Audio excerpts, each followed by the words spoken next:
faccio 3 esempi concreti dove credo si possono recuperare i soldi.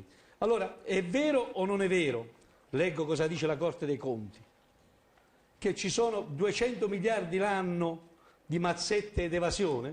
Forse se tutti quanti ci impegniamo tutti insieme, che il vinca rosso, vinca verde, a fare una rivoluzione civile, capisci a me?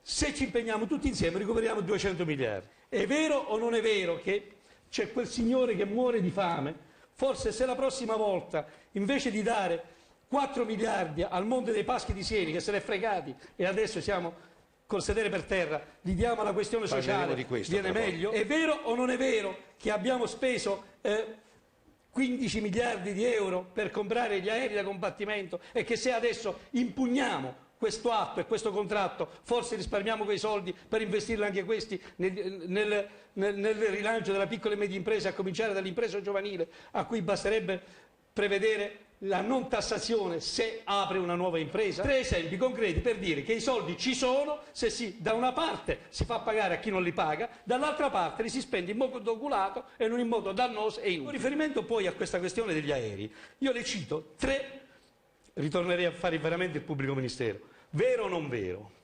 Vero o non vero che il PD ha votato contro gli emendamenti della legge di stabilità con i quali, le cito questo perché questo è stato detto testualmente da noi in Parlamento, contro gli emendamenti della legge di stabilità con i quali Italia dei Valori chiedeva l'interruzione del programma di acquisto degli F-35.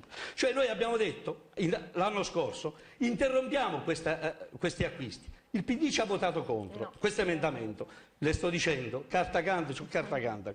Vero o non vero che il PD ha votato contro il nostro ordine del giorno con il quale si chiedeva al governo di interrompere l'acquisto dei cacciabombardieri? Vero o non vero che qualche settimana fa il PD ha votato a favore della legge delega sulle forze armate? Ascolti me. Che cosa prevede? Che tutto ciò che si risparmia in relazione alle spese per le forze armate vadano destinate all'acquisto di armamenti. Queste sono, nell'ultima legge finanziaria, questo è stato previsto. Comunque, all'onorevole Di Pietro, che il PD non ha mai votato, si è sempre astenuto di fronte, già dal 2009, di fronte al fatto che il governo Berlusconi invece avesse incrementato, diciamo, no, l'acquisto e quindi queste spese. Il PD si è astenuto ed è giusto dirlo, perché è giusto che i cittadini italiani sappiano, voglio dire. Qual è la società italiana che si fa più ricerca? Finmeccanica. Non possono fare una ricerca sulle energie pulite, devono fare per forza. Ma mi faccia piacere. Non è così automatico. Fammi fare un'obiezione soltanto. Le ali di quel bruttissimo aereo, che serve per uccidere persone, quelle ali sono fatte in Italia.